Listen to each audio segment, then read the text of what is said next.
Zishan? Hello, sir. So actually, I was facing some technical issues, अच्छा so अच्छा, I joined a bit late, sir.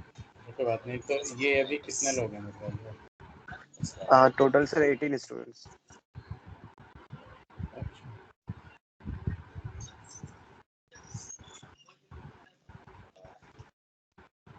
अच्छा अच्छा, anybody wants to ask anything? Otherwise I'll start. ये सबको वो वाला मैं देख रहा था उसको अपना ग्रुप पर, जो कोर्स का ग्रुप है, all people are actively doing something. तो ओवरलैपिंग कुछ भी नहीं होना चाहिए किसी भी हालत में। ओवरलैपिंग होगा तो जो दो ग्रुप का ओवरलैपिंग होगा तो उसको जितने मार्क्स मिलेंगे उसको आधे आधे कर देंगे। तो बाद 20 में से 18 मिल रहे हैं तो 20 में से 9 और 9 मिलेंगे दोनों, और 20 में 16 मिल रहे हैं तो 8 और 8 मिल जाएंगे दोनों को। या अगर एक ग्रुप का ज़्यादा अच्छा हुआ तो उसको 9 मिल जाएंगे, दूसरे को 6 7 मिल जाएंगे 20 में से। तो it will be to a great disadvantage if anyone wants to you know go for repetition.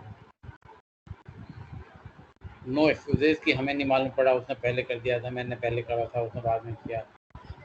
No excuses on this. Sir, I have posted a general Google.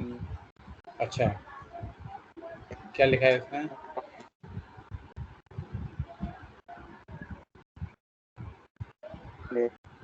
वो जो वो टॉपिक करेगा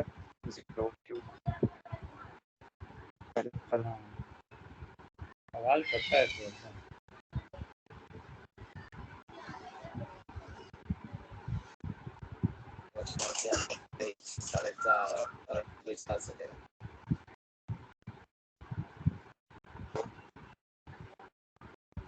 अच्छा, अब 25 हो गए हैं तो अब चालू करते हैं हम लोग, ठीक है?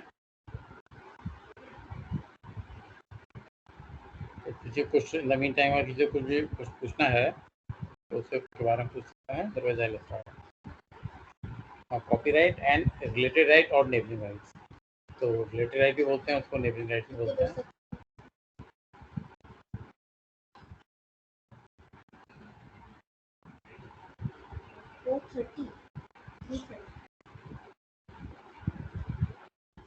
नाउ ये एग्जांपल्स हैं इसकी।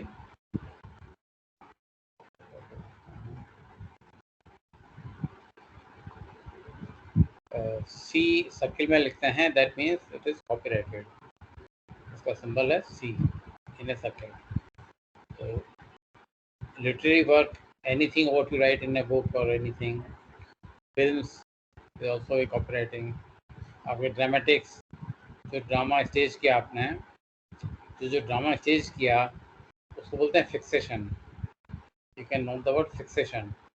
तो जो आपने ड्रामा जो एक बार जब स्टेज किया पब्लिकली हुआ तो दैट इज ड्रामेटिक्स। अब उसको कोई रिकॉर्ड कर कर, सपोज आपने 3 घंटे का ड्रामा था विद ऑल द इंटरमिशंस, बीच में 10 मिनट का 5 मिनट गैप आता है, नेट 2 आवर्स का ड्रामा था एक, तो उसकी कोई वीडियो खींच कर कहीं पर भी शो नहीं कर सकता है, क्योंकि उसका जो ड्रामा की कंपनी है, उसका जो प्रोड्यूसर है, जिसका कि उसमें पैसा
हेलो,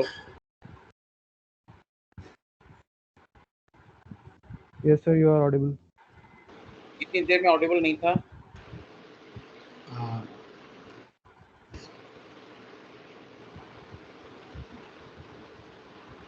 सर जब से आपने पीपीटी स्टार्ट करी थी। तभी इसमें ऑडिबल नहीं हूँ? No sir. इसने बताया क्यों नहीं मुझे? मैं तब से बोले जा रहा हूँ। एक्चुअली सर आपका मीटिंग लीव करता हुआ लिखा आया था। मुझे तो अभी जब मैं पूछ रहा हूँ कि भाई मुझे बताओ, तो कोई बता नहीं रहा था। तो फिर मैंने इसको देखा कि I have been put out of the meeting. तो मैं दोबारा रीजॉइन किया है।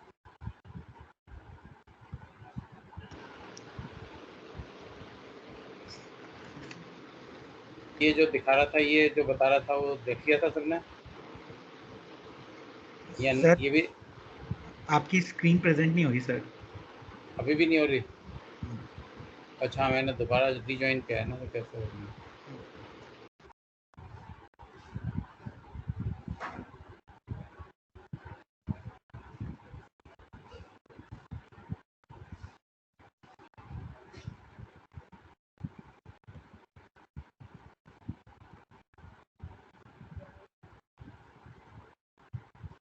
हो गई अब शेयर? Yes sir. ये जब दिखाया था और डिस्कस किया था तो थे सब लोग? सर हमें जहाँ तक रिकॉर्डिंग तक सुनाई दिया था कि जब तक आप ये बता रहे थे कि अगर कोई रिकॉर्डिंग बन के कोई ड्रामा की 2 घंटे की रिकॉर्डिंग होती है, हाँ। अच्छा, उनको अगर शेयर करता है तो वहीं तक ही पता था, फिर आपका अनजॉइन हो गई थी। अच्छा। तो ये ड्रामा का जो प्रोड्यूसर है, ड्रामा कंपनी का, उसका इसके ऊपर कॉपीराइट है, because he has paid to all the actors. जो जो इसमें एक्टिंग कर रहे हैं, उन सबको उसने पेमेंट किया है, या वो वॉलंटरीली कर रहे हैं। तो जो भी कुछ है उनका अपना एक आपस का एग्रीमेंट है। पर जो ओवरऑल जो ड्रामा का पूरा, अगर किसी ने 2 घंटे का शूट कर लिया, वीडियो रिकॉर्डिंग कर ली और उसको कहीं उसने किसी टेलीविज़न चैनल पे दिखाया, तो it is infringement of the copyright of the producer of the drama company और producer of the drama. Director पैसे लेता है डायरेक्शन का। जो लाइट वाला है, लाइट इफेक्ट होते हैं और चीज़ें होती हैं, मेकअप मैन है, सब लोग अपना अपना पैसा लेते हैं। तो they are working for money. और जो प्रोड्यूसर है, इवन फिल्म इंडस्ट्री में भी यही होता है कि जो फिल्म प्रोड्यूसर है उसकी फिल्म होती है, जैसे जो फाइनेंसर्स होते हैं वो दे आर लाइक कि आपने बैंक से लोन लिया, ठीक है, तो फाइनेंसर्स से आपने पैसा लिया और विद इंटरेस्ट उनको देते हैं। चाहे वो स्मगलर हों, चाहे डॉन्स हों, कोई भी हों, जिसका पैसा होता है वो फिल्म इंडस्ट्री में फाइनेंसिंग करता है। साउंड रिकॉर्डिंग होती है which is the related right. Artistic work है, पेंटिंग, जिसने पेंटिंग करी उसका उसके ऊपर कॉपीराइट है। आवाज़ आ रही है? Yes Yes, sir, sir. आ रही है।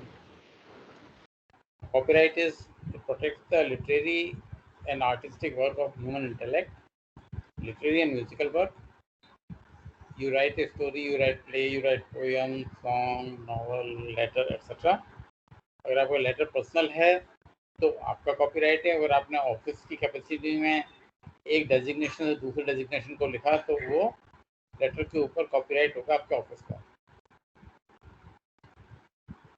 किसी प्रोडक्ट का मेंटेनेंस मैनुअल है, इंस्ट्रक्शन मैनुअल है, पब्लिश एडिशन ऑफ वर्क हैं, तो पब्लिश एडिशन ऑफ वर्क में हु इज़ हु होता है। तो who is who means who are the VIPs of the country और the city etcetera. Then publish edition of works में ये भी आ जाता है जो डिफरेंट टाइप की जो डायरेक्टरीज बनाते हैं लोग, इंडस्ट्रियल डायरेक्टरी ऑफ नोएडा। तो ये जो है ये सब उन्होंने इसके लिए हार्ड वर्क किया और इसको बनाया। और जैसे सॉन्ग है, सॉन्ग जो है इसके ऊपर जिसने सॉन्ग लिखा उसका कॉपीराइट है। तो उसने उस सॉन्ग को फिल्म प्रोड्यूसर को बेच दिया, तो फिल्म प्रोड्यूसर का उसके ऊपर राइट हो गया सॉन्ग के ऊपर। और सपोज आधा सॉन्ग एक मूवी का लिया और आधा सॉन्ग दूसरी मूवी का ले लिया और 2 गानों को जोड़ दिया, तो उसके ऊपर किसका कॉपीराइट होगा? टेल मी।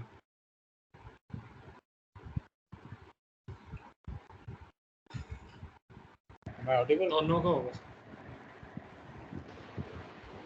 इन्फ्रिंजमेंट हो जाएगा ना ये तो। आपने 2 गाने आधे आधे गाने ले लिए। पर हाँ, अगर आपने इसको बहुत स्किलफुली बनाया है, पैरोडी बोलते हैं ना, जिसमें 15-20 गाने होते हैं और उनका एक कनेक्शन होता है, उसमें उनकी कंटिन्यूटी होती है, तो उस तरह की जो पैरोडी होती है, उस जिसने पैरोडी बनाई है उसका कॉपीराइट हो जाएगा। I am sure most of you must have seen the movie mister India, Anil Kapoor की। देखी है नहीं देखी? यस सर, देखिए। उसमें एक पैरोडी है ना, वो जब फुटबॉल उसके पास चली जाती है, क्या नाम है हीरोइन का उसका? श्रीदेवी। श्रीदेवी का फुटबॉल चली जाती है, वो कहती है फुटबॉल मैं ना दूंगी। वो एक मूवी थी मैं चुप रहूंगी, तो उसका एक गाना था, उसकी एक लाइन उसके, मैं फुटबॉल मैं ना दूंगी। और वो पूरे के पूरे उसमें करीब 40-50 गानों की बनाई वो पैरोडी, और वो सारे बड़े फेमस हिंदी फिल्म के सॉन्ग्स थे, बहुत फेमस सॉन्ग्स थे।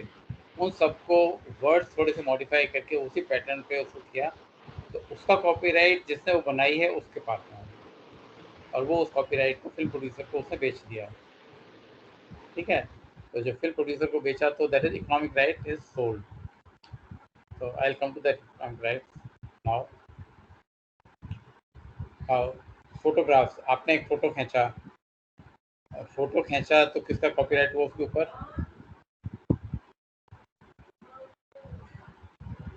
फोटोग्राफर का सर। आपने फ़ोटो खींचा तो किसका राइट हुआ? मेरा। आपने अपने मोबाइल से फ़ोटो खींच लिया किसी का,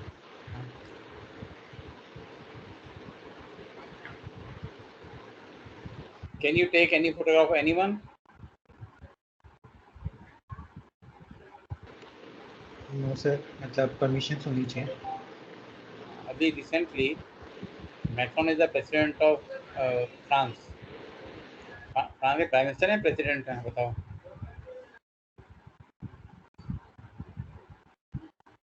मैक्रोन है ना, फ्रांस के प्रेसिडेंट हैं, प्राइम मिनिस्टर है, बताओ? प्रेसिडेंट है sir.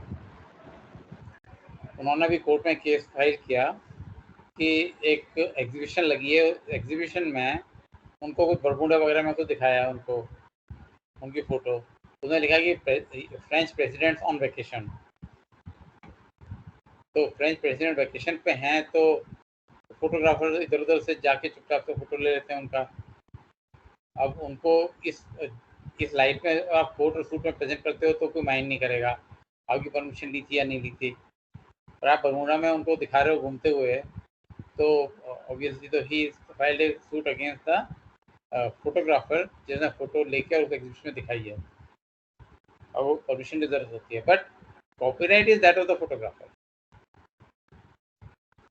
copyright is that of the photographer, whether he can exhibit or not, that depends whether he has a permission or not, but copyright photographer का होगा। But sir ऐसे कुछ monuments होते हैं जहाँ फोटोग्राफी अलाउड नहीं होती। बिल्कुल सही कह रहे हो। तो उसमें भी अगर आपने उसमें भी फोटोग्राफी कर ली, फोटो खींच ली आपने मोबाइल से, तो जो फोटोग्राफ है उसके ऊपर तो आपका कॉपीराइट है। इलीगली खींच लिया वो अलग बात है। ठीक है, बहुत सारे मॉन्यूमेंट्स होते हैं जिनमें आपको फोटोग्राफी नहीं कर सकते हो आप, क्योंकि they don't want its replica to be made elsewhere. और ज़्यादातर पेंटिंग्स होती हैं ना, जो पेंटिंग्स बड़ी यूनिक पेंटिंग्स हैं, I am not talking Mona Lisa painting की तो आप 1000 बार फोटो खींच लो। It is in Louvre in Paris, तो वहाँ पे म्यूजियम में है, उसकी फोटोग्राफी आप उसके साथ खड़े होकर खींच लो फोटो, जैसे चाहो कर लो, वहाँ पे फोटोग्राफी अलाउड है। बट वहीं पर ही एक museum, Picasso museum, Picasso was a well known, internationally well known painter, जो उसकी पेंटिंग्स थी पिकासो की, they were sold in millions of dollars पर पेंटिंग। तो वो जो जहाँ पिकासो अपना पेंटिंग किया करते थे पेरिस में, I saw that museum also, वहाँ पे they did not allow me to take any photograph of his painting.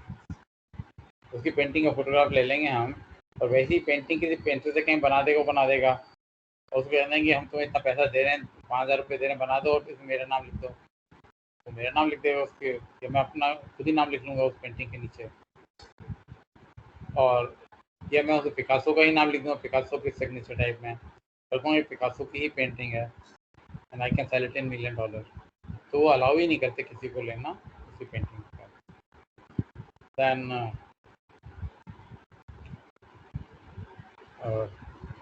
एक फोटोग्राफर है, एक फोटोग्राफर नहीं है, दो फ्रेंड्स हैं,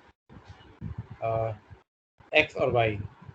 एक्स को बटरफ्लाई का बहुत शौक है। एक बार दोनों फ्रेंड्स से गार्डन में गए और एक्स को एक बड़ी बहुत ब्यूटीफुल बटरफ्लाई दिखी।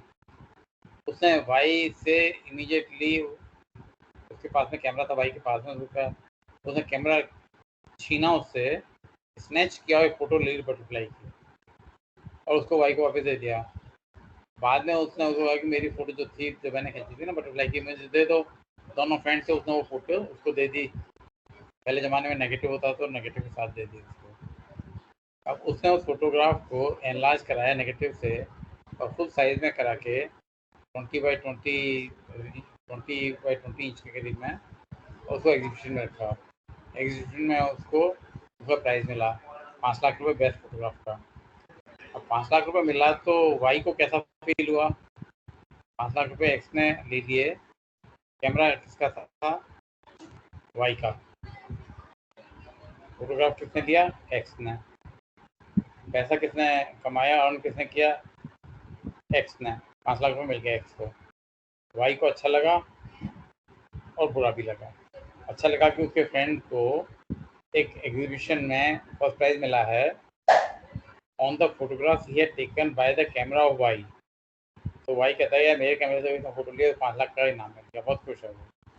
बट वो दुख इस बात का है कि अब 5 लाख इसने अकेले इसको मिल रहा है, कैमरा तो मेरा ही था अल्टीमेटली। तो मेरा कैमरा नहीं लेता तो कैसे फोटो में ऐसा? तो क्या इसमें है, क्या होना चाहिए? What is the right solution?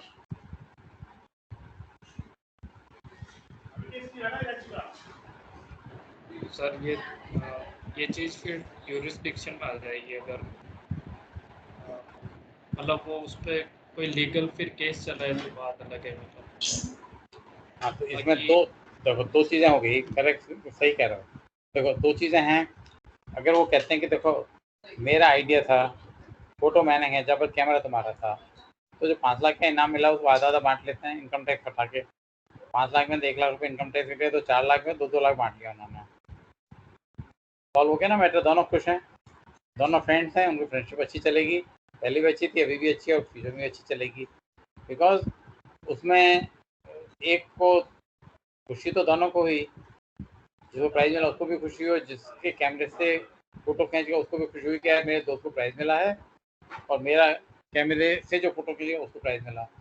पर तो इस बात का है कि 5 लाख रुपए में तो वो 0 पैसा मिला, तो उसने डिवाइड कर लिया तो दोनों खुश हैं। This is a good compromise. But अगर उन दोनों में बाद में झगड़ा हो गया फ्रेंड्स में, तो जिसके कैमरे से लिया था वो क्या केस करेगा उसके ऊपर? बताओ। वाई जो है वो एक्स के ऊपर किस चीज़ का केस करेगा?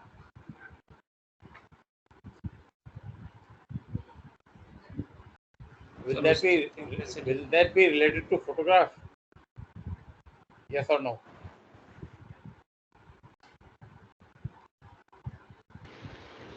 यूज ऑफ कैमरा क्विकली कर सकता है सर, मतलब कैमरा photograph- वो केस करेगा, उसने मेरे से कैमरा स्नैच किया। हाँ, कि थेफ्ट का बेसिकली। थेफ्ट थोड़ी हुआ, कैमरा हाँ। स्नैच किया और वापस दे दिया उसको, ओके, हाँ फोटो ठीक खींच है। के। तो थेफ्ट तो हुआ नहीं। वो करेगा इसने मेरे से कैमरा स्नैच किया 2 मिनट के लिए, तो कोर्ट उसको क्या सजा देगा? प्रॉपर्टी उसकी यूज़ कर ली तो उसका केस होगा फिर।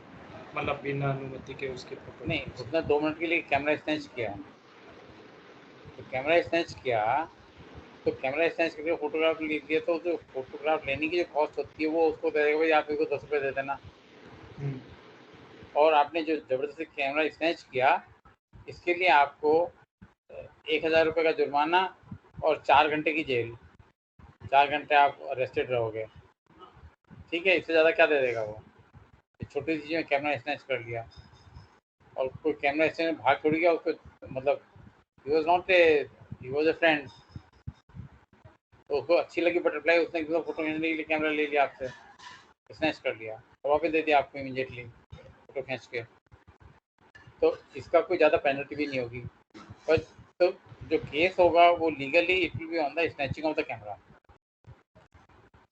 और जो कॉपीराइट है that is on the photograph. ठीक है, क्लैरिटी हो रही है ना? इस पर अगर कोई एमसीक्यू आएगा तो you should be aware of it. तो सर एक्स का कॉपीराइट होगा उस पर? कॉपीराइट एक्स हो क्योंकि उसने फोटो खींचा है। Okay, then composers, authors of musical work, एक रशियन है और एक इंडियन है। रशियन को हिंदी और इंग्लिश नहीं आती और इंडियन को रशियन नहीं आती, और उनका जो उन्होंने जो म्यूजिकल वर्क लिखा है, एक ने दूसरे ने उसको वैसे ही बजा लिया वहाँ पर, उनकी अपनी म्यूजिकल वर्क की लैंग्वेज होती है। तो ये जो कंपोजर ने कंपोज किया म्यूजिकल वर्क उस अपनी लैंग्वेज में, तो उसका जिसने कंपोज किया उसका उसके ऊपर कॉपीराइट है। In the works of fine arts, painting, sculptures, cartoon, logo, जिसने जो बनाया उसका उसके ऊपर कॉपीराइट। जो लोगो होता है, लोगो आपका होता है ना, जैसे टाटा का जो लोगो है, गोदरेज का लोगो है, in a particular style they write it. तो जो लोगो है which is you know a complex thing which is made, और बैंक का होता है, आईआईटी का भी एक लोगो है।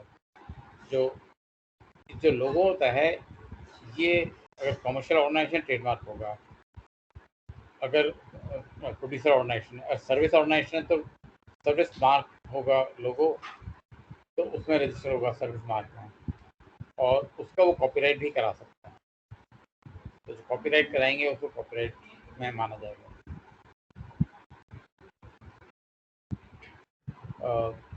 इलेक्ट्रॉनिक डेटाबेसेस, जो यहाँ पे पब्लिश एडिशंस ऑफ वर्क था ऊपर को, ठीक है,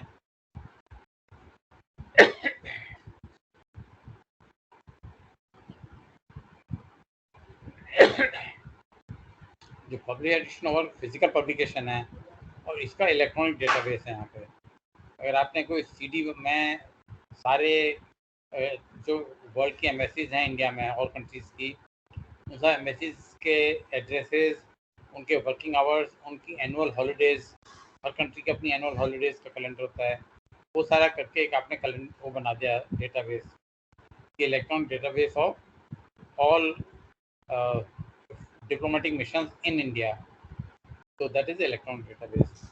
आपने एक इलेक्ट्रॉनिक डेटाबेस बना दिया ऑल स्मॉल मीडियम एंटरप्राइजेस इन नोएडा और या ओखला, इस तरह के इलेक्ट्रॉनिक डेटाबेसेस। कंप्यूटर प्रोग्राम्स जो आपने लिखे हैं, तो कंप्यूटर प्रोग्राम लिखा है, if it is algorithm you don't get a patent on it, but if it is embedded software, you get a patent on it as well as you get the copyright. Otherwise, if it is only algorithm, you get the copyright.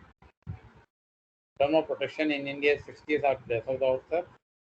As per TRIPS, it is minimum 50 years after death of the author. India में पहले 50 years था, much before WTO came, but in the year Guru Rabindranath Tagore being the first Nobel laureate was his death was on the occasion of at the time of his 50th death anniversary. Before that, Indian Copyright Act was amended, and 50 years was made 60 years because of the respect country has for Rabindranath Tagore being the first Nobel laureate. He never took the money of the royalty of his Gitanjali and other works, literary works. All that was going to the Shanti Niketan, which is the university. So copyright to extend कर देंगे तब भी he is not taking the money. So out of sheer respect it was done.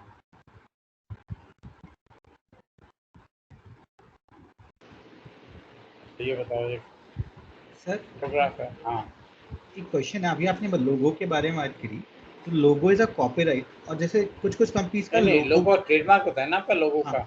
लोगो का trademark होता है ना। हाँ तो वो ट्रेडमार्क को ऐसा अच्छा कॉपीराइट कर सकते ओके हैं। Logo is copyrightable also. Okay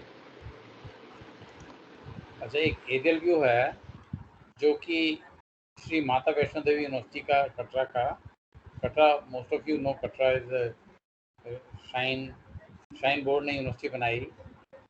it is a state university but primarily funded by shine board. You know the माता वैष्णो देवी शाइन बोर्ड कटरा में जो है जम्मू कश्मीर में, जम्मू के पास में ही है। तो इस यूनिवर्सिटी का ये एरियल पिक्चर है, एरियल फोटोग्राफ है, इसका कॉपीराइट किसके पास होगा बताओ?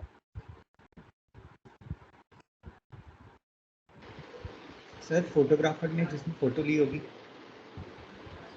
फोटोग्राफर ने क्योंकि कॉपीराइट तो उसने जो ली है, अगर फोटो अलाउड नहीं, इंस्टीट्यूशन ने अलाउड नहीं कर रखा तो वो केस कर सकते हैं, जहाँ आप बताए थे। ये तो फोटोग्राफर के पास ही होगा कॉपीराइट तो। नहीं, आप एरोप्लेन में जाते हैं, ऊपर क्लाउड की फोटो लेते हैं, माउंटेन की फोटो लेते हैं, किसी बिल्डिंग की फोटो ले लेते हैं, लैंड कर रहा होता है प्लेन, उससे पहले फोटो खींच लेते हैं किसी चीज़ की।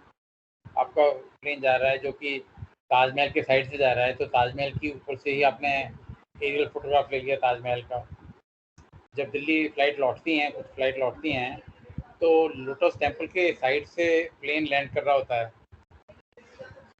तो जो लोटस टेम्पल जो है दिल्ली में, बाहेज टेम्पल, वहाँ का आपको जितना आ पाया उतना आपने ले लिया फोटो। तो उसमें जो है एरियल फोटो ले सकते हो आप, उसमें कोई बनाई नहीं है आपको। उन्होंने ये भी नहीं कहा है कि आप नहीं ले सकते हो, बैन तो है नहीं उसके ऊपर, ना उन्होंने उसको प्रोहिबिशन कर रखा है कि you can't take a photograph. So it is a public property, not public property, it is a public university, state university है, इसका अपना फोटो ले लिया। तो ये जो फोटो है ये किसी ने फ्लाइट से चलते चलते ले लिया है या स्पेसिफिकली लिया गया हुआ लगता है, पर्पसफुली लिया है ये?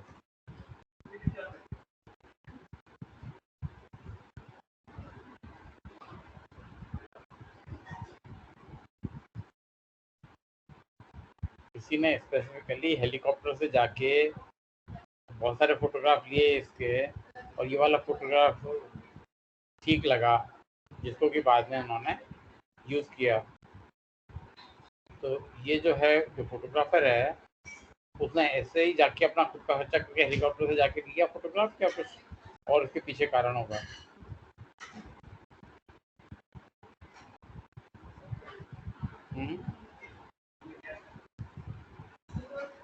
हेलो सर उसको यूनिवर्सिटी ने मतलब ये यूनिवर्सिटी ने बोला होगा कि आप हमारी यूनिवर्सिटी की पिक्स लीजिए। ठीक है, तो यूनिवर्सिटी ने बोला उसको, तो उसे पैसे दिए होंगे यूनिवर्सिटी ने उसको, है ना? या यूनिवर्सिटी का फोटोग्राफर होगा, ऑफिशियल फोटोग्राफर होगा। Yes sir. वो तो या तो एम्प्लॉयड है या पैसे में क्या है, तो कॉपीराइट किसको ट्रांसफर हो जाएगा उसका? एम्प्लॉयर को। वो तो इंडिपेंडेंट फोटोग्राफर है, जिसने पैसे दिए उसको होगा ना। या तो यूनिवर्सिटी का फोटोग्राफर है तो यूनिवर्सिटी का कॉपीराइट है, यस और यूनिवर्सिटी ने उसको पैसे दे दिए उसको फोटो खींचने के, तो कॉपीराइट ट्रांसफर माना जाएगा ना। यस सर, यूनिवर्सिटी के पास जाएगा। तो यूनिवर्सिटी ने उससे ले लिया और उसको पैसे दे दिए 5,000 रुपये, ठीक है। अच्छा, पर यूनिवर्सिटी ने गलती ये करी कि उससे एक अंडरटेकिंग नहीं ली कि I assign my copyright to the university. करना चाहिए कि नहीं यूनिवर्सिटी को? असाइनमेंट का लेटर लेना चाहिए नहीं फोटोग्राफर को पैसे देने के बाद में? Yes sir. ये बड़ी इंपॉर्टेंट चीज़ है, याद रखो कि आपने उसको पैसे दे दिए, ले लिया, तो जो उसका कॉपीराइट का आपने ट्रांसफर कहाँ कराया?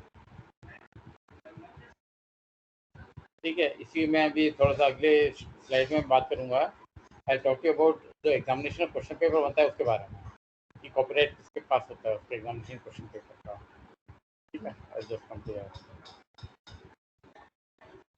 कॉपीराइट के ऊपर पहला कन्वेंशन हुआ था Berne convention in 1886, according to which the work is protected by the fact of its creation. आपने कोई कॉपीराइट वर्क बना लिया है तो आपका उस पर कॉपीराइट है, but still so many commercial organizations, film industry के लोग, they go and register their literary work as the under the Copyright Act. Why do they register? Because if they register, there is a registration number of copyrighted work, and in case of any infringement proceedings, they have to just tell the court, okay, this is the my copyright registration number this, under which I got the ownership and other party is infringing my copyright on the work. और कुछ नहीं बोलना उनको, अपना number दे देना है। तो काफ़ी सारे कमर्शियल ऑर्गेनाइजेशन के लोग, commercial organization they go for registration of the copyrighted work. Okay sir एक सवाल है, मतलब हमने ना कभी मतलब एक फोटोशूट कराया था, तो उसमें हमने एमओयू साइन किया था फोटोग्राफर से कि they will not utilize any kind of photographs जो भी उन्होंने खींची है। So is it enough for the copyright और वुड बी रिक्वायर्ड मतलब मोर समथिंग मोर? क्या क्या लिखवाया था आपने उससे?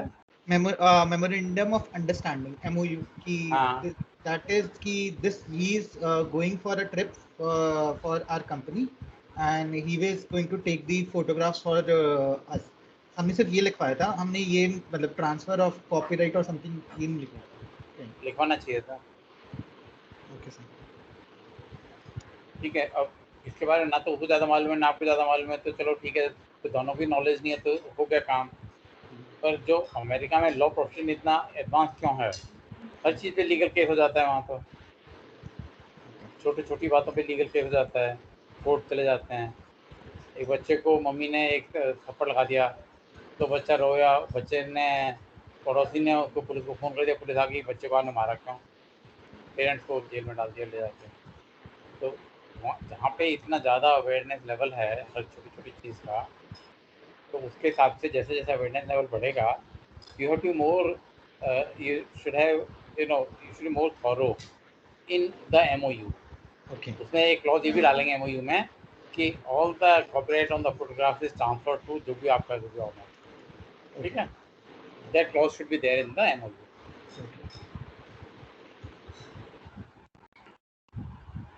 जो ट्रिप सेगमेंट WTO का था, that is for the minimum standards of protection. The meaning of minimum standards of protection का मतलब जानते हो क्या है? It is the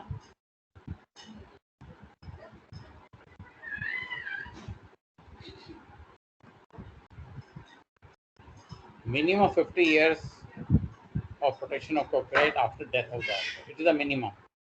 Okay, it is not exactly 50 years, it is minimum 50 years. So India में 60 years है, USA का 70 years है, so it is a minimum standard of protection of copyright. Then the difference in economic versus moral right. Any creator of a intellectual work on which you get the copyright, and by virtue of the Berne Convention, by the facts of its creation, you get the copyright on it. So you can transfer your economic right on it, but moral rights always remain with the author. Okay. Hasrat Jaipuri wrote a song, sold it to a film producer against some money. So economic rights were sold, but not the moral rights. Moral rights remain untransferable. They are always with the author. Now suppose that song which was there, it has been sung by a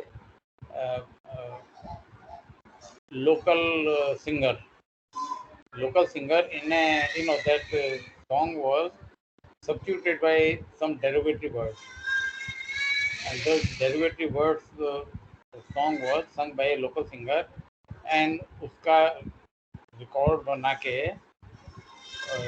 और cassette बना के, audio cassette बना के उसको market में बेचा। तो उससे किसकी प्रेस्टीज खराब होती है? फिल्म प्रोड्यूसर की, या फिल्म के हीरो ही जिन्होंने वो गाना ओरिजिनल वाला गाया है, जेन्युइन वाला गाना फिल्म में, या उसके म्यूजिक डायरेक्टर की, या जो सिंगर है, या जो लोकल सिंगर है उसकी, या जिसने गाना लिखा है उसकी।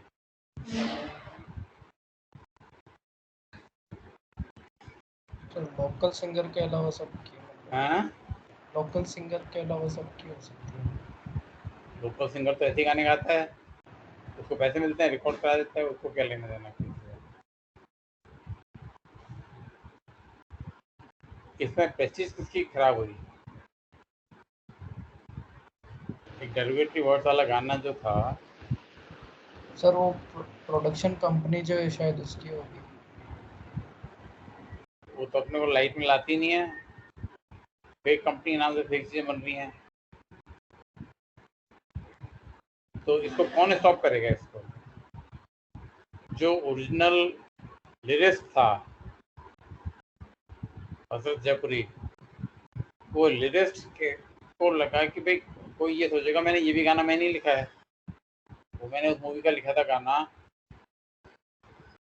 और ये गाना भी मैंने ही लिखा है, तो उसकी प्रेस्टीज खराब हो जाती है। तो वो जाएगा कोर्ट ऑफ लॉ में और वहाँ पे बताएगा कि ये देखो ये गाना जो है ये it is brings down my Prestige, और मैं इतना बड़ा सिंगर हूँ, मेरे इसको लोग सोचते हैं कि मैंने ये गाना मैंने ही लिखा है।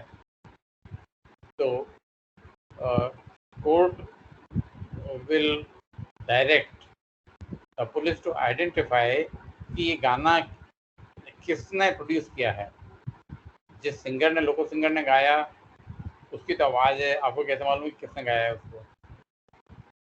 पर जिसने उसका टोटल एंटरप्रेन्योरल एक्टिविटी अंडरटेक की है, उसको किसी से गवाया, पैसे दिए, और उसको कैसेट बनवाया, उसको पैसे दिए, द पर्सन जिसको बोलेंगे architect behind getting this derivative worded song sung by any singer,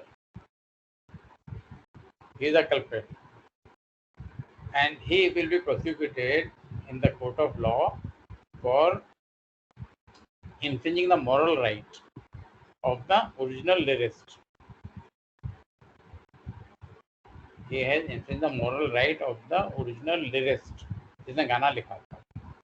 ठीक है, तो गाना लिखने बेच दिया उसने, इकोनॉमिक राइट बेच दिया, बट जो उसका मॉरल राइट था वो उसी का ही रहेगा हमेशा। Okay, this is the difference between economic right and moral right.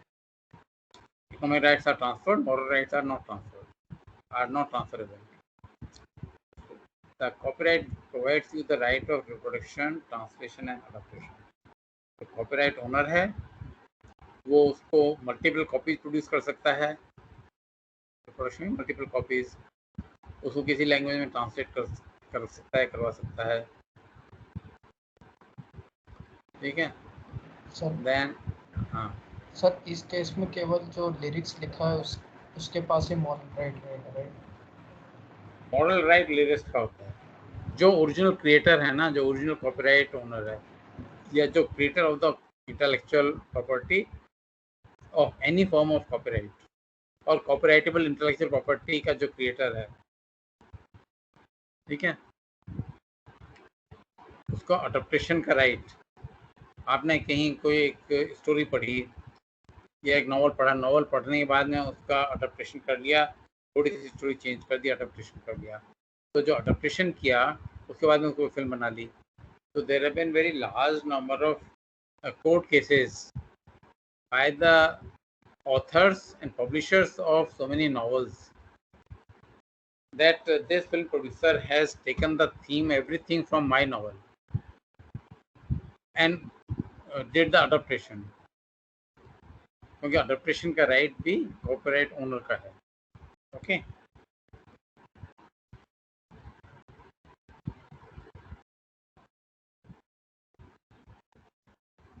Giving rights or related rights, rights of persons or legal entities who contribute to making literary works available to public through non-print means. That is performers, singers, dancers, others. The term is 50 years from the next year of the fixation of the performance.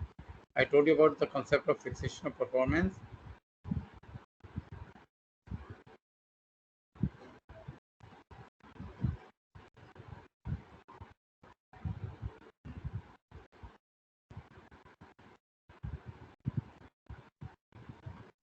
Fixation of performance is जब गाना गाया गया और गाने के बाद में उसको रिकॉर्ड किया गया, तो रिकॉर्डिंग जो हुआ that is called fixation of performance. जो आपने कोई प्ले को स्टेज किया, तो जो स्टेज किया पब्लिक व्यू में, that is the fixation of performance. जब तक रिहर्सल कर रहे थे that is not the fixation of performance. जब आपने उसको एक्चुअली प्ले को प्रेजेंट किया इन ए थिएटर और anywhere, that is the fixation of performance. Lata Mangeshkar ने गाने को 25 बार गा के देखा कि कैसा गा सकती हैं, कैसा वाला ज़्यादा इफेक्टिव रहेगा। 25 बार रियाज किया, वो फिक्सेशन नहीं हुआ ना परफॉर्मेंस का। जिस दिन उस गाने के रिकॉर्डिंग के लिए Lata Mangeshkar went to the studio, उन्होंने वो गाना गाया और रिकॉर्डिंग हुआ, तो जो रिकॉर्डिंग हुआ first time, that is known as fixation of performance. Is the concept clear? Sonal Mansingh ने एक डांस किया Bharatanatyam. You know Sonal Mansingh, he is currently a member of Rajya Sabha, very famous dancer of Bharatanatyam, क्या कथक पता नहीं। तो जो डांस को उन्होंने घर पे ही 10 बार करके देखा और जो फाइनल परफॉर्मेंस दिया, जिसको कि स्टेज पर पब्लिक व्यू में लोगों ने देखा officially, that is known as fixation of performance of the dance. तो क्या आप कुछ पूछ रहे थे? कोई somebody was asking something? No sir. तो इसका टर्म है 50 years from the next year of the fixation of performance. आपने 1 जनवरी को किया या 31 दिसंबर को किया, जिस दिन आपका फिक्सेशन ऑफ परफॉर्मेंस हो गया 1 जनवरी से 31 दिसंबर, तो नेक्स्ट ईयर से वो उसका पहला साल काउंट होगा और 50 ईयर्स तक रहेगा उसके ऊपर कॉपीराइट और नेबरिंग राइट। सॉरी, आपका राइट जो है नेबरिंग राइट का 50 ईयर। अब प्रोड्यूसर्स ऑफ साउंड रिकॉर्डिंग्स, तो जो आपके गाना जो गाया लता मंगेशकर ने, किसी ने उसको रिकॉर्ड किया उसकी आवाज़ को, उसका टर्म होगा 60 years with effect from the next year of production, not death of the author. तो कॉपीराइट में death of the author, related right में 60 years from the next year of the production. तो आपने 1 जनवरी से 31 दिसंबर तक जब भी आपने उसको किया रिकॉर्डिंग, उसके बाद से अगले साल के 1 जनवरी से उसके आपके 60 ईयर्स काउंट चालू हो जाएगा। एंड जो ब्रॉडकास्टिंग कंपनीज होते हैं उनका राइट होता है 25 years with effect from the next year. That is आपने जो ब्रॉडकास्टिंग का जो राइट है, जो आपने इस साल लिया राइट, तो इसका जो आपका जो प्रोटेक्शन है that starts for 25 years from the first of next year. Currently also it is your related right में कंट्रोल में है आपके, but total term is from the date you have it, from that date till 25 years, which is counted from the 1st January of next year. Is this point clear to all of you? Any doubt?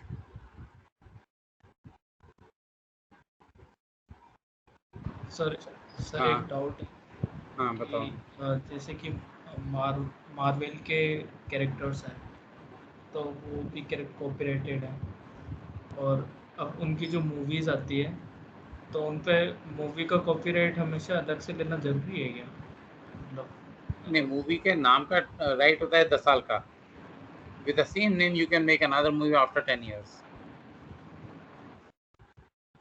नहीं sir, मैं ये पूछ रहा हूँ कि जैसे कि Marvel के कैरेक्टर्स है तो उनका ऑलरेडी कॉपीराइटेड है वो, और उन कैरेक्टर्स पे कोई मूवी बनती है तो मूवीज़ का अलग से कॉपीराइट कराना ज़रूरी थोड़ा ना होगा। नहीं नहीं नहीं नहीं, देखो सपोज जैसे वो थी ना मिल्खा सिंह के ऊपर भाग मिल्खा भाग,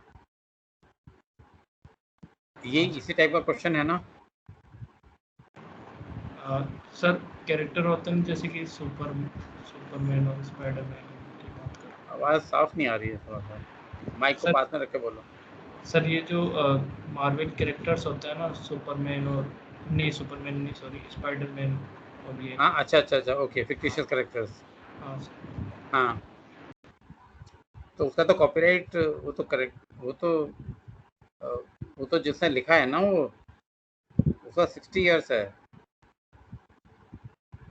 उसका एक होता है, इसका जो राइट होता है ना,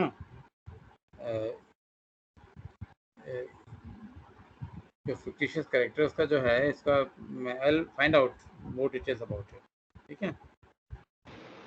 सर एक सवाल हाँ और था साउंड से हाँ, रिलेटेड। आजकल काफी सॉन्ग के रिमिक्स आते हैं या वर्जन्स आते हैं, तो उनके राइट्स कैसे वर्कआउट होते हैं? किसके? कि जो रिमिक्स होते हैं, जैसे साउंड्स रिमिक्स किया जाते हैं, वापस हाँ म्यूजिक हाँ चेंज कर हाँ देते हैं, हाँ, तो पहले उनके कॉपीराइट्स वो कैसे से वर्क करते हैं? एक तो ये, और नहीं नहीं नहीं, दूसरी वो तो लाइसेंस लेते हैं ना, परमिशन लेते हैं। ओके, और जो ओरिजिनल कॉपीराइट ओनर है उस कॉपीराइट ओनर से उसका वो लेते हैं ना, लाइसेंस लेते हैं उसे रीमिक्स का। ठीक है सर। एक सर ये तो चीज़ उनको है जैसे वो लाइसेंस देता है। देखो इट इज़ लाइक दिस कि उसको वो लाइसेंस देने के कि भाई मैं रीमिक्स में आपका ये यूज़ करूँगा, वो कहते हैं ठीक है आपको हमें ना 1 करोड़ रुपए दे दो, 50 लाख रुपए दे दो, तो 50 लाख रुपीज़ उसको मिल गए बिना कुछ किए हुए, एफर्ट किए हुए। और दूसरे ने उसको लिया और रीमिक्स कर दिया, जो उसका अच्छा चल गया, उससे उसने 5 करोड़ रुपए कमा लिए। ओके, भाई जो इस तरह का जो सारी चीज़ें होती हैं ना, they are all mutual interest की चीज़ें होती हैं जो इंडस्ट्री में होती हैं, जिससे विन विन सिचुएशन है दोनों पार्टीज़ के लिए। और जहाँ पे विन विन सिचुएशन नहीं होगी वहाँ पे विन और लूज सिचुएशन होगी, वहाँ पे कोर्ट केसेस होते हैं। ओके। बड़ी फंडामेंटल चीज़ है, ठीक है। हाँ सर, एक सवाल और हाँ कि जैसे अब यूट्यूब और ये जो मीडियम है जहाँ पे इंडिविजुअल आर्टिस्ट वर्क कर रहे होते हैं काफ़ी सारे, so they are also performing some songs, तो वो एक्चुअली उनको कॉपीराइट इशू होगा अगर वो परफॉर्मेंस क्रिएट कर रहे हैं किसी सॉन्ग की, मतलब थोड़ा उसका वर्जन चेंज कर रहे हैं अपनी आवाज़ में, एक लता मंगेशकर का कोई सॉन्ग है वो गा रहे हैं, समथिंग लाइक दैट।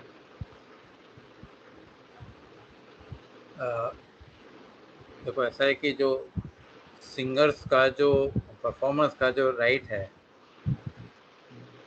वो 50 ईयर्स है ना, from the fixation of the performance, yes sir. ठीक है। ये हमारे यहाँ पे जो पहले वाला जो कॉपीराइट एक्ट था उसमें ये इंक्लूडेड नहीं था 1957 में। तो सारे लता मंगेशकर गाने अनुराधा पौडवाल ने गाए और वो सबको रिकॉर्ड कर लिया, और रिकॉर्ड करके उनके कैसेट बना दिए। और वो है कि जो क्या नाम था इसका, जो T series, super T series था ना इसका, जो पर्सन, गुलशन क्या गुलशन, हाँ गुलशन कुमार। हाँ गुलशन कुमार का वहाँ पे जम्मू कटरा में जब जाते हैं वहाँ पे एक लंगर चलता है 12 महीने, तो गुलशन कुमार ने उसको करके, he was a fruit juice seller in Chandni चौक।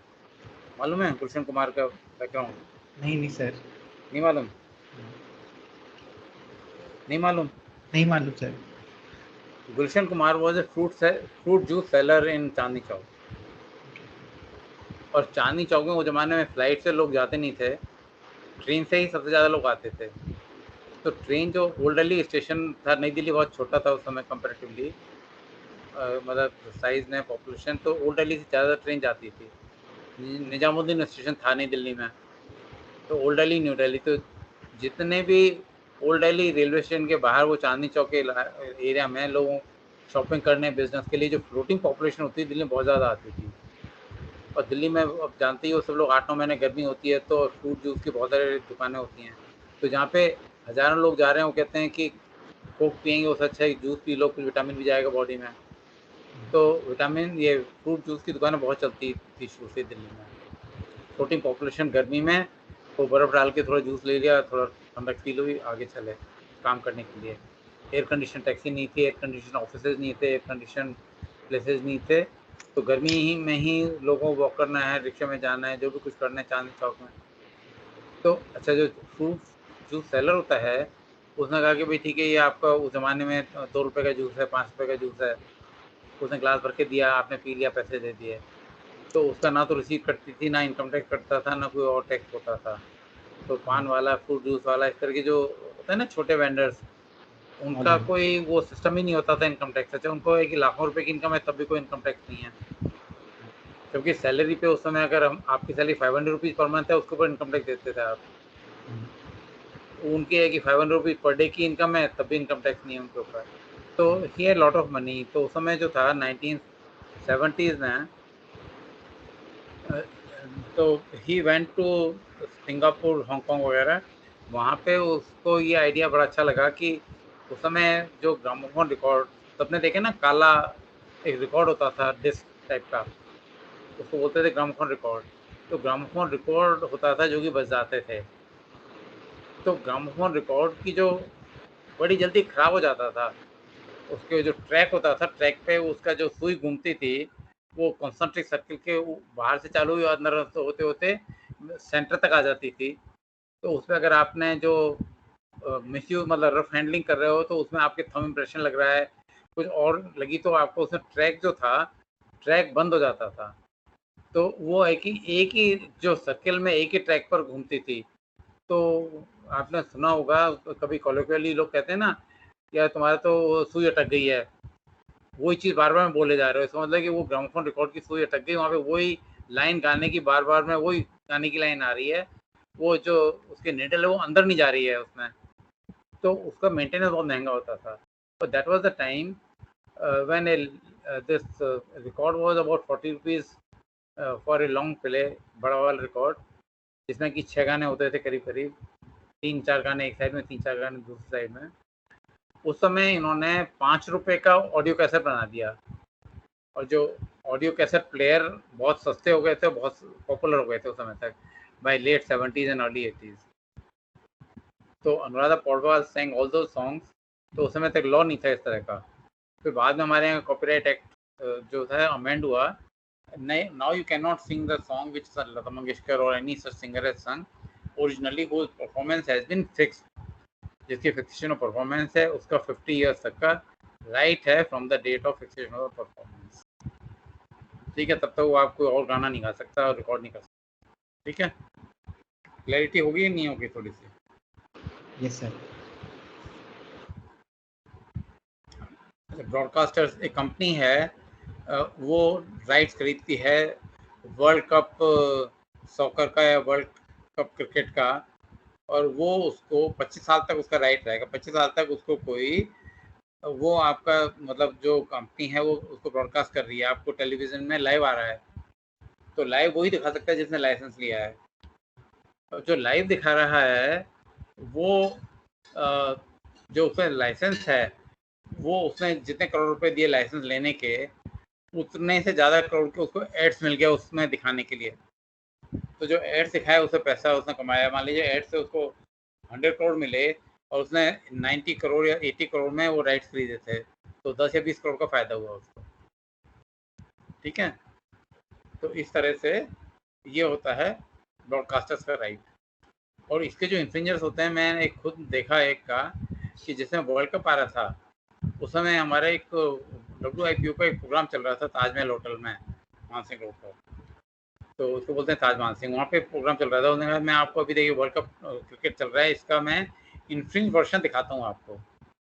तो जो कंटिन्यूअसली विद 15 सेकंड लैग जो वहाँ पे हो रहा था, उसका 15 सेकंड के लैग में वो इन्फ्रिंज वर्जन दिख रहा था। जब उधर वो ऐड दिखाता था तो यहाँ पे अपना कुछ दिखा देता था ये। तो बिना 80 करोड़ रुपीज़ की लाइसेंस फी के वो दिखा रहा था, इसको इन्फ्रिंज कर रहा था वो। तो इस तरह के इन्फ्रिंजर्स बहुत हैं, और ये इंडिया का नहीं था, ये वही USA का ही था, जो कि वहाँ के वो लोग बार बार में कहते हैं कि इंडिया में इन्फ्रिंजमेंट ज़्यादा होते हैं, which is not correct, which is not true. In develop countries के जो बड़े शातिर लोग हैं यहाँ, क्रिमिनल्स और इन्फ्रिंजर्स बहुत ज़्यादा इन्फ्रिंजमेंट करते हैं वहाँ पे। पर हमें यही सुनने को मिलता है कि इंडिया बहुत ज़्यादा इन्फ्रिंजमेंट होता है इंडिया में, जबकि इंडिया से बहुत ज़्यादा इन्फ्रिंजमेंट होता है यूएसए में। ठीक है, ये बेसिक इंट्रोडक्शन का पार्ट था। We'll take note of the thing later on. We have discussed geographical indication earlier, plant varieties also. ये जो था ना, WIPO administered international treaties and conventions, मैं थोड़ा सा आज डिस्कस करूंगा और इसके फिर इंडिविजुअल ट्रीटीज के डिटेलिंग हम बाद में डिस्कस करेंगे। कल मैंने बताया था, परसों पढ़ लेते जो भी क्लास थी हमारी, IP प्रोटेक्शन के ऊपर ट्रीटीज हैं। उनका पर्पज़ है कि सारे जो IP प्रोटेक्शन है उसमें if there is any possibility of any modifications और so we should do it. तो इंटरनेशनली कुछ ट्रीटीज हैं जिसके अंदर ये बाइंडिंग है। देन ग्लोबल प्रोटेक्शन में जैसे बर्न कन्वेंशन है, पेरिस कन्वेंशन है। पेरिस कन्वेंशन तो इसमें आती है जो कुछ कन्वेंशंस हैं जो कि एक एप्लीकेशन से आपको जितने सिग्नेटरीज हैं उस कन्वेंशन के, उन सब सिग्नेटरी कंट्रीज में आपको प्रोटेक्शन मिल जाता है with one application, that they are known as global protection treaties. और तीसरे है जो कि क्लासिफिकेशन, हर कंट्री में अपना अपना क्लासिफिकेशन इवॉल्व हुआ, उसमें डिफरेंसेस हैं सब में। तो how do they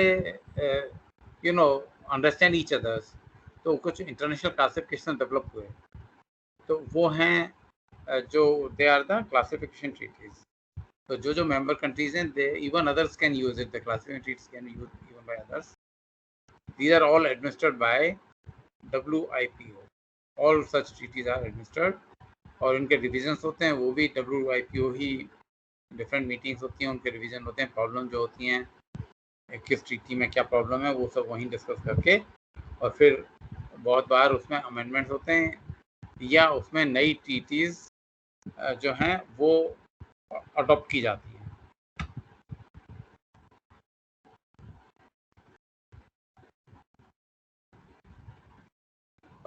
it is the update on the membership of treaties and conventions. ये जो है जनवरी 19 का नहीं है, 20 का है, लास्ट ईयर का डेटा है।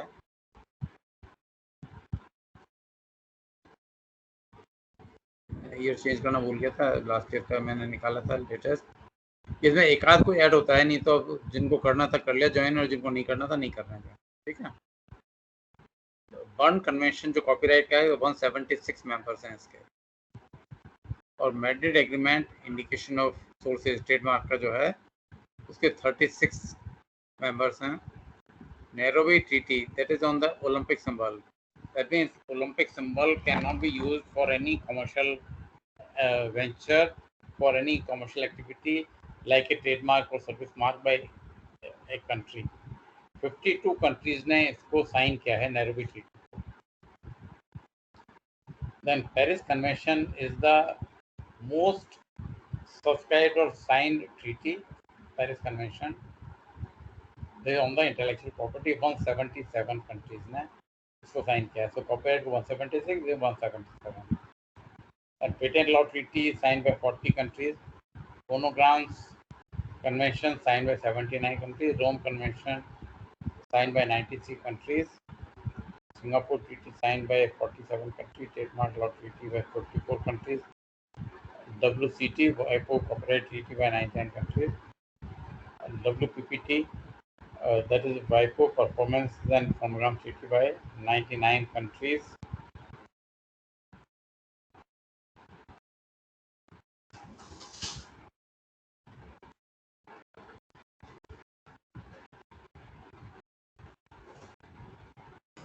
Then these are the 6 core protection treaties. Budapest Treaty signed by 81 countries. Hague Agreement signed by 70 countries. Lisbon Agreement signed by 28 countries. Madrid Agreement for trademarks signed by 55 countries. Madrid Protocol again on the trademarks signed by 103 countries. And PCT Patent Cooperation Treaty signed by 150 countries. And the requirement for PCT is that you should be a signatory of Paris Convention. है ना, ऊपर जो गया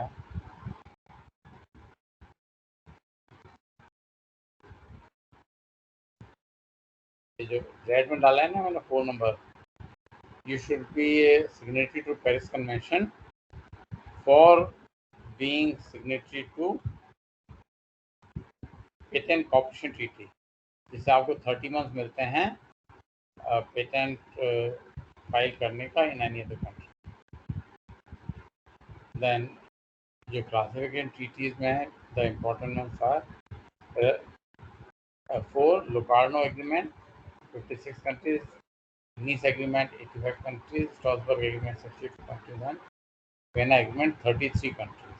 These are the classification treaties. अब इनका थोड़ा detailing है, मतलब not detailing but briefly. One convention 1886 on copyright, Users Convention 1974 on satellite-based transmission,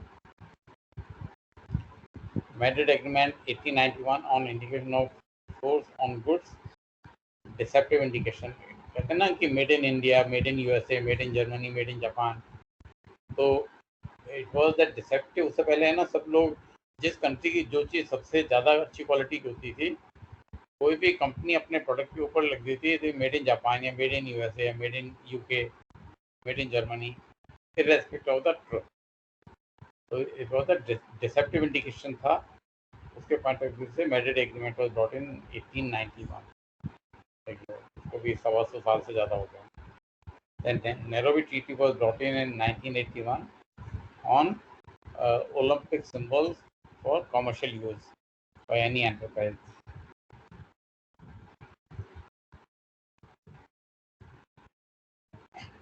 Paris Convention was signed in 1883 on industrial policy. This included patents, designs, and trademark. And the brief background was that an exhibition was to be held in I think it was in France only. France or some country, I don't exactly remember right now. But this in that exhibition, most of the companies from Germany and some other countries, they refused to participate. So in international exhibition, if companies refuse to participate, so who will see the exhibition? All your setup to organize the exhibition goes waste, because all the big companies are not coming and exhibiting their products. They said कि we are not getting any intellectual property protection, and हमारे design को कोई copy कर लेगा, तो we want to keep it to our own level. We don't want to exhibit this thing in your exhibition. So with that kind of backdrop, this Paris Convention was held and concluded in about 6 months or so. In 1883 itself it was concluded, and on industrial property, and that gave the concept of date of priority. Okay, that means if you file a patent application in your own country, and within 1 year you can file the same patent application in another country, you will get the patent effective on the date from your priority date on which you filed in your own country. You don't lose the priority. Before that, suppose before the Paris Convention, the system was you file a patent application in India, say today. Today is 30th September. And you want to file it in China in Chinese language, in Russia in Russian language, and in Japan in Japanese language. It will take 6 months. So whichever date you file the application in Japan, it will be considered effective from that date only. You will not get the date of priority in Japan from the same date on which it becomes effective in India. For the first time in Paris Convention, it was agreed that you should get the date of priority of your own country in any other country whenever you file a patent application, which you could do in 1 year time. So priority date was important, one very important. And there were many more things. We'll discuss more details of the Paris Convention separately. and we'll discuss all the three of them. And Patent Law Treaty in 2000 for harmonizing procedures between national, regional, and international patent systems. So there are certain things which in different countries which are differently. So how to harmonize certain procedures. Then Phonograms Convention 1971, that was protection against unauthorized duplication. Before that, the phonogram, that means the gramophone records, were duplicated, and it was not a particular convention. So like suppose you find a very good Hollywood song, you could take that song, bring that song and record in India and make duplicate copies and sell it in India. There was no restriction on this kind of phonogram, unauthorized duplication of some other country. But then after this thing, all the signatories of the Phonogram Convention 1971, in these countries, the outside gramophone records duplication or inside, that means domestic phonogram duplication became equal. That means they will be not allowed by law. The Rome Convention 1961 was on protection of performers, phonogram producers and broadcasters. Performance जो ये जो था ना Rome convention, तो जैसे पहले था कि जो सिंगर है कोई, वो सिंगर का गाना किसी और ने गाया, लता मंगेशकर, आशा भोसले गाने अनुराधा पौडवाल ने गाए, तो ये जो गाने गाए इसके ऊपर it was allowed. Okay, but after India sign the Rome convention, after that it is not possible because India is a party to it, and then you have to protect the performers' rights of the member countries of the convention, Rome Convention. Okay.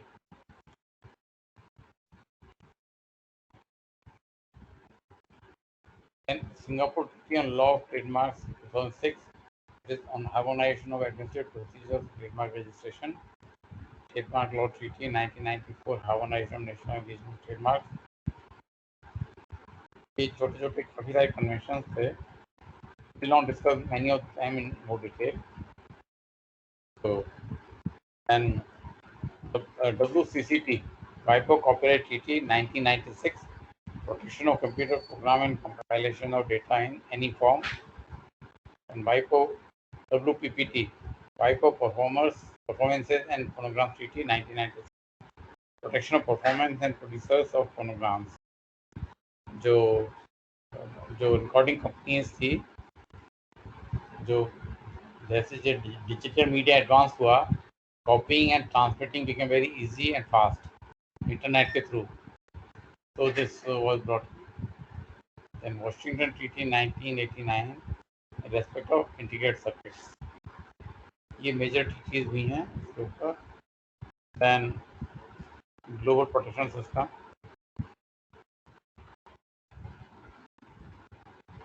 Budapest Treaty is 1977 for deposit of microorganisms. If you invent a new microorganism, then there is a difference between microorganism and a manufactured goods.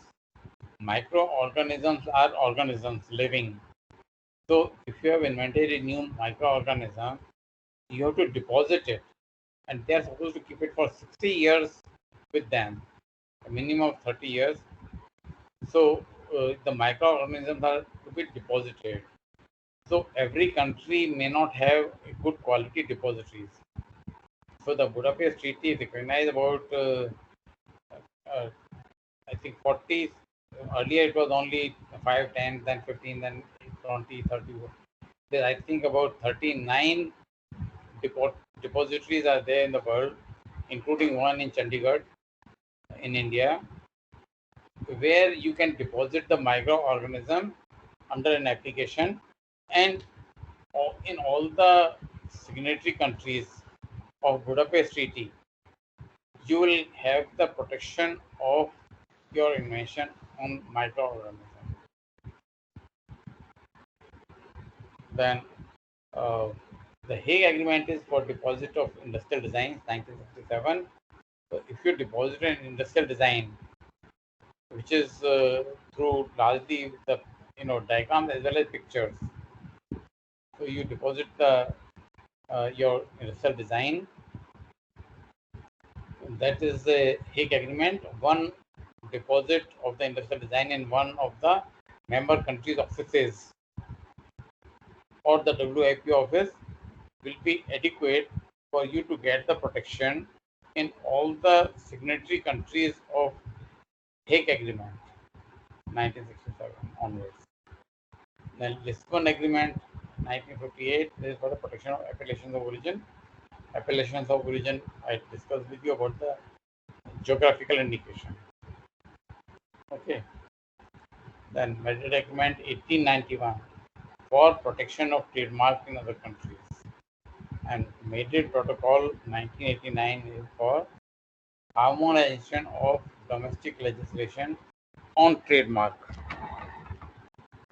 There should be some kind of a harmony and similarity in the trademark legislation, trademark acts in different countries. And PCT we discussed earlier, it came in 1970. A single window for filing patent application in multiple countries in the first phase, international phase.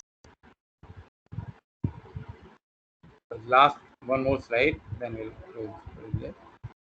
These are the treaties on classification. Nice Agreement 1961 on trademarks, Locarno Agreement 1968 for industrial designs, Strasbourg Agreement 1971 for patents, that is International Patent Classification, IPC, International Patent Classification, and Vienna Agreement 1973 for figurative elements of trademarks. So these are the different treaties on classification. Now, this other things I have discussed. So this slide which I had shared with you is all discussed now, right? So whatever other things I discussed with you, I'll give you fresh slides. This also, I think I had discussed this, how we should promote IPRs in the academia. These were the three. This thing, how did you do? And the conclusion was there.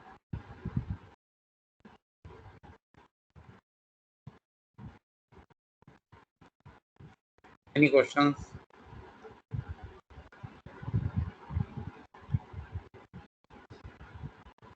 Any questions by anyone? No, sir.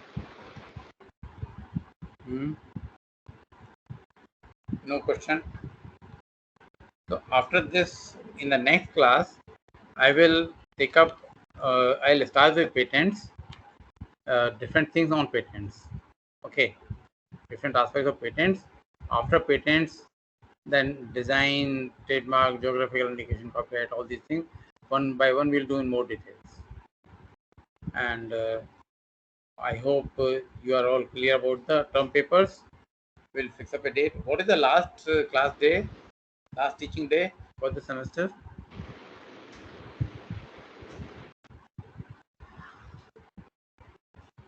I think it is November end sometimes.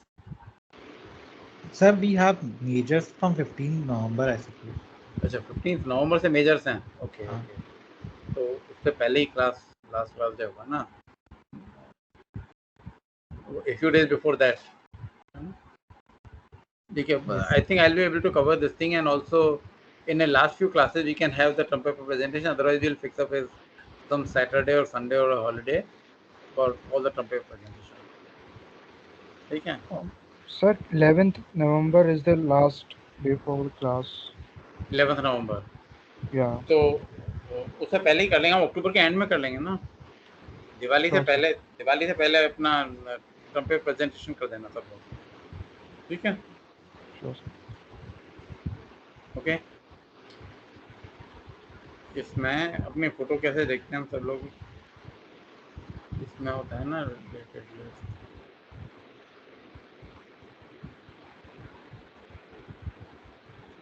इसमें सारा एक था ना system जिसमें सारे लोग दिख जाते थे एक साथ, तो कहाँ चले गया फिर?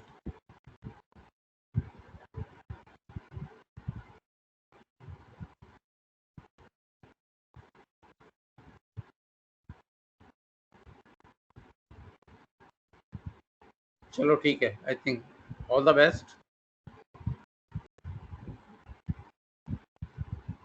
So I close